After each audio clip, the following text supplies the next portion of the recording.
Yes. Yes. Is it Rome Hylos? I And do then Rome prefer the Hylos. Rome Hylos to a certain degree. For sure, you could, you can match the show. Well, you can't really match the show in terms of mobility, but you definitely We saw have the this. response here from ULFHEDNAR. We're seeing the glue being picked up even as a way to respond to all this. And yeah, it's MOBA Fred coming back here, and he's facing off against Tianzi, both junglers who I think we really need to watch out for because they're very keen on getting that jungle control and advantage in terms of the farming. But how efficient will our XP laners be in the early game, in the early skirmishes? Because if you were to look at the glue up against an Arlo, what are your thoughts about this matchup? I mean, the glue against the Arlet is a matchup where, you know, I think for the Arlet, mainly, you don't really want to go for any trades here. All you want to do is farm up, wait for level 4, and then participate in the fights. Yep. I think most of the fights we're going to see in the mid lane, this is a very aggressive Loyi Hylos against a very aggressive Cho and Aurora too. So it's all about the mid lane here, and you can already see that Lethal Ignition and Bargain Hunter. Man, Hoon is going for that snowball for sure. He's doubling down on the early game power of the Loyi. Yeah, and how will Hoon create all this space, especially with the Lui, one of the best mages who you could rely on in terms of doing that. So they can really take ULFHEDNAR by surprise every now and then, whenever they want to. But then another thing I think we have to really watch out for is Zia once again showing us another Granger Gold. Earlier, it wasn't as successful, but all things considered, the lineup right now that Bloodthirsty Kings have decided to field for this game, it seems like it could be a little bit more coordinated in terms of whenever they want to pick the team fights. It's also much better as a front-to-back composition. Tex, good read on that. It's a Shunpu out here. And I do want to talk a bit more of the Arlet pick, right? Because the Arlet is something we don't really see too often nowadays, but with the Fredrin in the jungle, it does make sense for you to go for the Arlet. You get so many resets. Especially to be caught, pops in Revitalize, goes over to Stun, the final slash will connect on the Tianzi. Full lock up there, first blood for Hoon. That was unfortunate. The sustain was still there for Shark. He had his Revitalize ready. And now ULFHEDNAR, they lost one member just right before this turtle. But it seems like they're still staying aggressive as ever, trying to disrupt Moazane from getting his purple buff, but still he'll be able to get it either way. So we may potentially see that once Tianzi gets hold of his purple buff, will they try to still attempt for this turtle contest? I guess we'll see. Apex is walking up, no level 4 just yet, so no way of the dragon. Goes in for a bit of damage. Diversion into the back right now, full flank with the glorious pathway down. Who's going to be able to put up some damage as Alien goes in for split. Zane still looking for the red tree. Tianzi walking up as well. It's a 50-50. Jikundo over red tree. Moazane wins it up. The split onto him, now mounting Moazane. Shark in the midst of it all, still caught there. Just get away the dragon to bring him back, and that's going to be Tianzi picking up the kill now as Hoon goes in for the Yin reaction. But Apex 47 dives in, and Chicken will be able to flicker up for now. Alien gets the immobilized, forcing Chicken to go for the vengeance, and Apex takes him down. Bloodthirsty Kings, they get hold of the turtle, but I believe ULFHEDNAR, they're really happy with the trades that they got. Bloodthirsty Kings, they were able to create that proper zoning. They were able to look for the members. They were able to zone out Rosa, but they gave ULFHEDNAR enough time to actually regroup and for Tianzi to even catch up to that team fight. He didn't go straight to the turtle right after securing his purple buff. He was also trying to get his orange buff, but even then he left it. He said, all right, I'm just gonna join, and that rewarded ULFHEDNAR a lot. Definitely did. They just played it super slow. They wanted to get the mount before going in. That's the thing, right? When you're up against a Spreadgen on the Joy, you want to come in as the assassin. You need to come in last. If you come in early in the fight, there's so much CC from BTK, and you can already see it over to Apex, Tianzi. Walking up now over to Hoon. That's a Frigid Glacier to set up for the electrifying beats. Onto Zia now. Apex getting a good kick over, but the Purify gets him out. Zia still kiting away. Apex very low. Shark unable to go and march in forward. Zane will be able to get some damage down onto Alien, but that's about it. I feel like this entire situation is becoming something ULFHEDNAR really consistently takes advantage of. Their early rotations coming in from their XP lane and the information that they're able to get immediately, but that's a trade. They take Apex 47, so I don't think they'll be as aggressive towards this bottom lane anymore. Like, it's a kill, right? It's good for Zia, but it was also great for Sunshine. He got almost the entirety of the turret gold there down below. And we saw how the Bruno matchup against the Granger played out just earlier, so... Again, that's going to be quite concerning, you know, giving Bruno gold in the early game once he gets the Milfic gun. Oh, I don't know, man. Sunshine, he might actually be able to rival Mr. Siggy Boom as, you know, the Turkish Trigger Man. I mean, earlier we saw towards the late game, at least 3 basic attacks being enough to take out the late game Granger, and I think we're seeing Zia going for the exact same emblem combinations even, but who will be able to take hold of this turtle? Both teams are able to see each other right now. Level advantage, that's a G Kundoma, Mobazane gets it. The last hit over with skill 1 in the red tree. Chicken walks in with vengeance, and Alien will just disengage. Neutral objective control for BTK. I think Mobazane's here to remind us of how reliable the Fredrin is when it comes to getting these objectives. That's a second consecutive turtle that Mobazane was able to secure for his team. So I think regardless of the more successful engagement, hold on, Rosa will he be able to get out of this? Whoa! Close, very close. Has to use the flicker. And Apex will be able to grant him some safety up top. Chicken should be able to survive this. There's no real kill threat here. Bottom lane, that's a diversion. Sunshine gonna be caught. Hoon missing out the in reaction, but Zia gets the last hit. Apex with the way to drag, but Revitalize gets popped in by Shark, and now Apex is forced back. They have essentially already shut down Sunshine. Now they're gonna get a shove down, and what are they gonna look to group?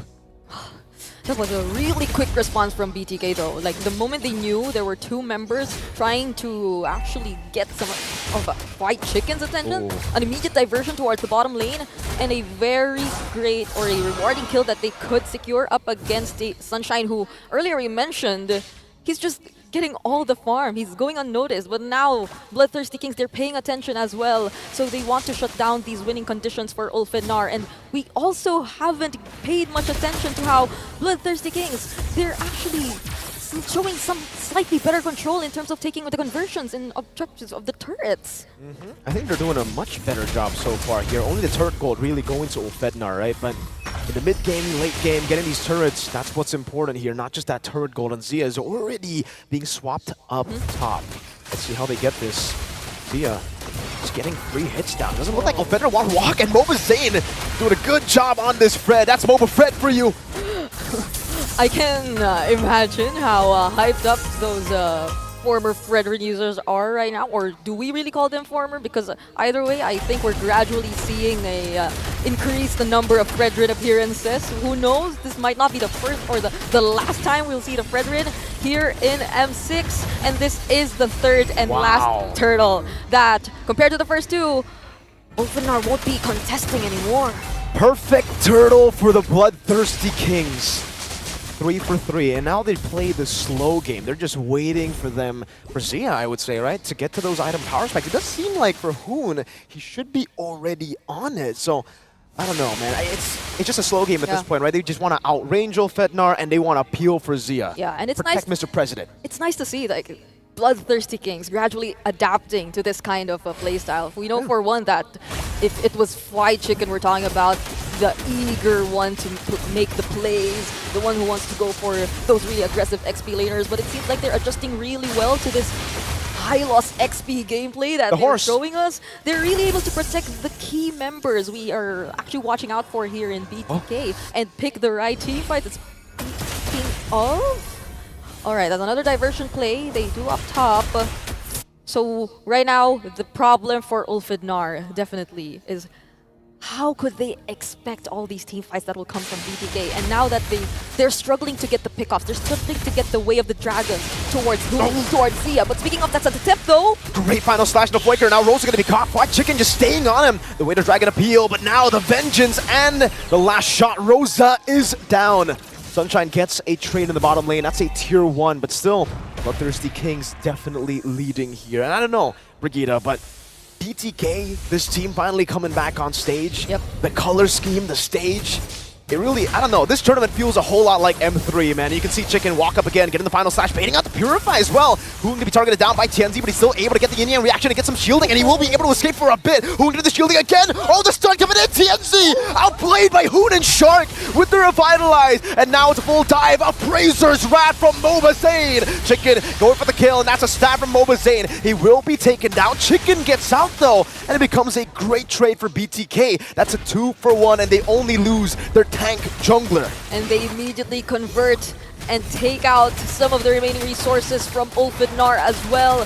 BTK, they're that much ahead that Hoon has the liberty to just throw out all those all those combos to get those shields and sustain these attempts from TNZ. It's not something you would typically see for a Joy who's able to isolate his key targets. But just with Shark beside Hoon, he was able to sustain everything. And this might be a very difficult situation for ULFHEDNAR if they do want to go after this Lord. TNZ though, he's one level, oh no, he is one level ahead of Mobazane. You still have the clear speed, right? Way better clear speed compared to Fredrin. The only reason Zane is able to actually be just one level down is because he got 3 turtles. Yep. If we didn't get the 3 turtles, maybe we would see like a 3-level dip for Tianzi here. But hey, now he's equal actually to Tianzi. He will be on the Lord. They're actually playing with the Mobazane, walking up.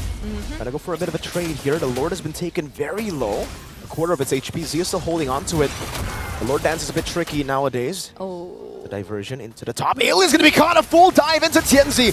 Has the damage. Electrifying beast. Zia! That's a bad spot to be in. Zia assassinated. Now Shark mounted on as well. Mobazane, unfortunately, unable to survive. Sunshine go for the free hits now as he is free hitting the entire fight. Shark will fall as well. Sunshine with a double. Hoon purifying now. Sunshine with the chase. TNZ very low. White Chicken waiting in the bush again as ULFHEDNAR take control of the game through Sunshine on the Bruno. That might have not been the best target here for Bloodthirsty Kings, or probably if we were to like rewind it a bit, it seems like they were really trying to go after TNZ, but they did not have as much idea that Alien was also there, that ULFHEDNAR, they were already all around that area trying to position themselves prior to this Lord, and unexpectedly they will be able to take hold of it instead. So it's Bloodthirsty Kings who will be having to defend for this first Lord, but definitely they will have the resources, they have the range to do so, but ULFHEDNAR, they wouldn't want to miss this opportunity to at least attempt and even out the map. Definitely, ULFHEDNAR, you know, the way that they have been able to utilize the Bruno in the wild card. We've seen how brutal Sunshine can be on this Bruno, and so far he's been farming, waiting for that item power spike. I wonder if he has the Melfic gun already. I'm gonna have to check real quick, and he does so. Melfic gun power spike online now for ULFHEDNAR. It's a battle of the front to back, honestly, at this point, right? TNZ will have more ways to actually try to assassinate some of the members from BTK.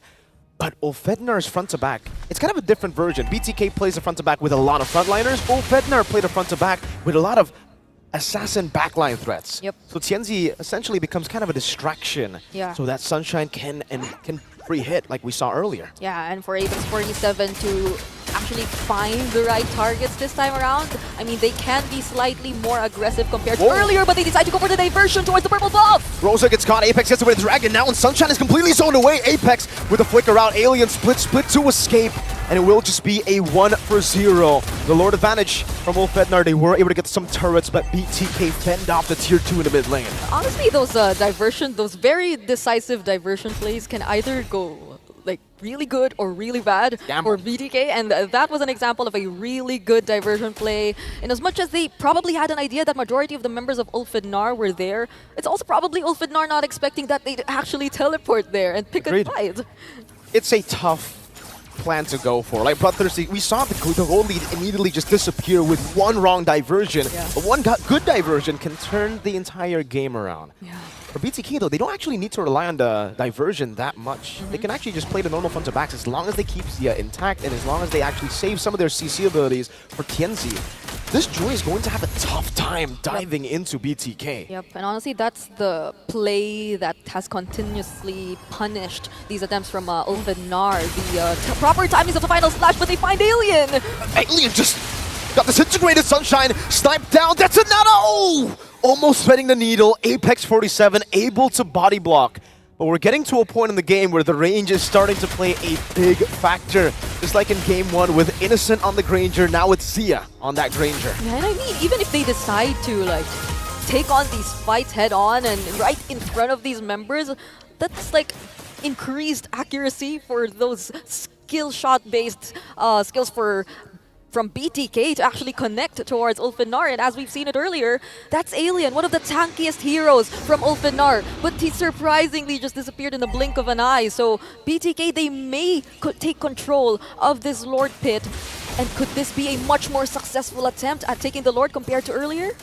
They gotta play with the poke. I think, you know, they have all the tools to make it better than before. They just gotta play with Zia and Hoon. They have so many ways to chunk ULFHEDNAR low before the fight even happens. Because for ULFHEDNAR, it's really all about engaging. It's really all about destroying that front to back. If you poke them out of these fights, they might not even be able to do that. And you can see with the advantage they have in the side lane, yeah, ULFHEDNAR will have to deal with the mid lane, will have to constantly rotate into the bottom lane later on as well. BTK have the control. 3 members are just hiding here in the left mid bush, but it seems like they have a different plan in mind. Sunshine! Oh, gonna be caught in the flanks. Hoon with a diversion that might have just won them the game. TNZ in the midst of it all, Chain CC'd. It is the mount on Shark, but you do not mount a horse without getting tapped down by the man who plays the horse. White Chicken takes him off. Alien is down. Apex will be forced to recall, and BTK get the 2 for 1. And that clearly is a win for BTK here. Will they proceed with taking the Lord? Because some members seem to be running after TNZ right over here, but TNZ will still take him on. Great electrifying beats and the winner crown too. Now it's Rosa who walks in forward. TNZ again taken down before he can go for the kill. Now Apex looking for the play, goes over to Ji Kundo, just buying a bit more time, and BTK will be forced back because of the damage that TNZ has done. And you said it, they bought time. They bought enough time. Sunshine is now back in the game, but that's a quick diversion once again. Will they find Apex 47? They do, but he gets to Ji Kundo out. So they regain control of this Lord, and now that TNZ is gone, they will clearly take it for themselves. Not unless ULFHEDNAR, they still want to attempt and take on a team fight. No, way too dangerous. Good glorious pathway, and BTK take the enhanced Lord in the 16th minute of the game. That's Boba Fred for you, getting the neutral objective. And now it's back to where they started when they had that gold lead. 2.6k gold lead over the BTK as they build this Lord advantage. We're seeing a very systematic gameplay once again from Bloodthirsty Kings, but in some parts, a slightly experimental approach towards playing the game as well. We're looking at really good gold in the hands of key members of BTK right here. Hoon, you mentioned it, he's already completed all of his items compared to Rosa. Clearly struggling right now and trying to position himself as the Aurora. It seems like he's been a consistent target for BTK ever since the beginning of this game, but Hoon, wow! Wow, that was a crazy diversion take from Hoon. I didn't think he would take it, but you know, he does. He knows that there were a lot of people there to help him out. Oh, TNZ was looking for a flank, gets caught out and spotted out. He will just go to the purple buff. I don't know if BTK will... no, they won't chase TNZ. They're just going to play with the Lord and maybe look for the Lord charge, but no. They're actually taking it super slow. Won't play for the Lord. The Lord gets taken down. Sunshine deals with it. They'll steal the purple buff away. Oh, now Apex is chain CC, but he does have the Shun Poo. So, yeah, it becomes a kind of just... It's an equalizer. Now they are on the same amount of turrets. Yep, honestly, I feel like we're seeing some, or BTK having some second thoughts as to whether or not should they be reacting to the pressure that TNZ is trying to create in this kind of situation against BTK, where they're clearly trying to catch up. But that's one of the strengths that you'd probably consider for this kind of assassin jungler, for the Joy. Like the mobility it has, the ability to close gaps or even just run away from these members of BTK and create or control the macro all by himself. It's one thing that could probably distract BTK from doing whatever they want to do, doing whatever by the book attempt they want to proceed with in closing this game. But Apex 47 and even TNZ, he comes in from behind. Alien trying to split them up. Zia still kiting away. Moba Zane able to sustain back up, but Alien won't be able to do the same. Oh, it's a battle of the frontliners, and Zane is on that Fredrin. So tanky and sustainable. It seems like those sandwich plays aren't really working for the matches we've seen today, at least. Man knock up though, but the immediate turn down! White Chicken with the final slash, finding the appraised TNZ is doing it all else as they enjoy. Yes, he like my fight beats the winner with a crown or immortality by. But now TNZ able to escape, and Moba Zane walks back up, trying to go for the kill, and then Sunshine with a triple to save ULFHEDNAR in game number 1 in this best of 1. And this is no joke. I just want to say, I lost track. We were already 19 minutes into this game, so the death timers, they're actually quite long. They're actually extending the game to this point, and TNZ with the high electrifying beats, will he be able to catch Shark? Not just yet, but still dashes in. Fortunately, there's the glorious pathway, but man, this is already an almost a 20-minute game. It's coming to a point where we're gonna see one big fight, and then we're gonna see the end here. ULFHEDNAR defending it, and now they're gonna go for the Lord. This is an Evolved Lord, so it's gonna be a bit tougher for BTK to deal with, and there's absolutely no chance they get to contest this. That's a free Evolved Lord over to ULFHEDNAR. This is actually devastating. Bloodthirsty Kings for the entire 18 minutes or so, having complete control, actually making ULFHEDNAR kind of become so unsure of whether or not they actually want to position themselves in certain areas, because Bloodthirsty Kings, they have this tendency to really be first in terms of taking control of these brushes, but then in the blink of an eye, ULFHEDNAR just relying on Sunshine's late game capability. Now we're seeing them being the more aggressive team. Bloodthirsty Kings, they have to defend this, but how reliable is their wave clear exactly when it comes to this point in time? Good question. That's a really good question to ask. Is the Granger going to be able to actually poke down the Lord enough for it to stop the siege? Because ULFHEDNAR, they should have ways to actually zone BTK away and for Sunshine to just get some free hits onto the turret. If he does get those free hits. Oh, Tianzi's melting Mobazane down. Oh, with just a quarter of HP left, forced to use the Appraiser's Wrath, and the Evolved Lord will be able to charge down. That's a base turret taken down up top. Mobazane's going to be very careful with this Fredrin. BTK, they're able to fend off for now. They will be able to defend, but there are going to be some more waves in the mid lane. ULFHEDNAR will not push forward. They will be happy with the base turret taken down up top. If Tianzi hurts that much against Mobazane, how much more if he gains access to Zia, to Hoon, to the other less tanked members of BTK at this point? Because if we were to look at the item builds, this pretty much explains why Tianzi is starting to hurt so much. Yep. He's full build. He also picked up both the Holy Crystal and the Divine Glaive, and if ever he wants to create some crazy plays, some surprising plays, he can go for it. He has the Winter Crown in his arsenal as well.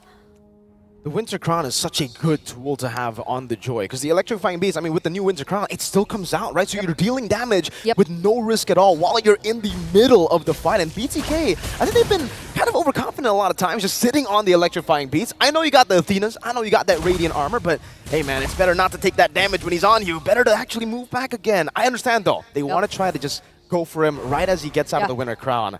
Unfortunately, Sunshine's there too, right? Tianzi's not the only damage dealer. If you stick like that, Sunshine's going to get that worldie down. He's going to be able to get those free hits. And that's why we've seen Sunshine be the assassin, funnily enough, right? He's not the main damage dealer. Tianzi's been the one chunking them low, but Sunshine's been getting the balls down. Yep, I'm really glad you mentioned that, because for the first, or for at least the entire game almost that we've been seeing, it's this teaming up together. It's this 5-man rotations that have been really benefiting Bloodthirsty Kings. But at this point in time where ULFHEDNAR, they can also do the same. They can rely on their team fight capabilities to its fullest. Will it still be the same story for BTK this time around? Because if they decide to stick together, Tianzi, he can just reach more targets. He can just dash through more targets. And Sunshine with the Worldie, he can just look for the free hits indefinitely. But Tianzi waits when... No! BTK get the diversion, and Tianzi evaporates. 22 minutes in, that might be the play to win the game. Apex trying to open up the map now as Rosa goes in for the zone. Lord should be free. Tianzi down for 47 seconds. That's no joke. We're 23 minutes in. The death timers are no joke, but it seems like ULFHEDNAR, they still want to take on this fight. Apex 47 poked very low, but that's a flicker from Alien, and he's isolated, he's alone, and Fight Chicken though. Trying to escape, will be able to flicker out there. Does seem like ULFHEDNAR is doing a great job right now, holding on to it. The Glorious Pathway popped down already. Apex 47 going for the stun right now onto Mobazane. Will he be able to get it with the Way of the Dragon as well? Mobazane still with the Retribution. Apex Immortality down. Sunshine with a Purify. The final slash brings him into Zia's gunshots. The yin-yang reaction will get Hoon a double. And now ULFHEDNAR will have to defend against the Evolved Lord of BTK. While Sunshine is yet to return for nearly a minute. So Bloodthirsty Kings, they're really picking up the pacing. They want to make as much use of this Lord that they've secured for themselves. This is an Evolved Lord, and definitely you'd want to stick together this time. This is the moment you'd want to stick together and really stay by the Lord's side. But wait a minute! Winter Crown into the Immortality. Tianzi buying some items, but is it going to be enough? Tianzi down. Who gets a killing spree? Apex with the conceal, Zia with the Sky Piercer. It's a diversion again to flank ULFHEDNAR. Rosa Pops into Frigid Glacier, trying to survive the Sky Piercer. That's one stack on the board. Apex buying a lot of time, but it is not gonna be enough as Chicken gets rid of him. Bloodthirsty Kings. BTK is back on the world stage. A wipeout before securing the game. The return of BTK. MOBA Fred, he's just proving us so much things on the first day. He never fails to do it every single time. Able to just shatter X.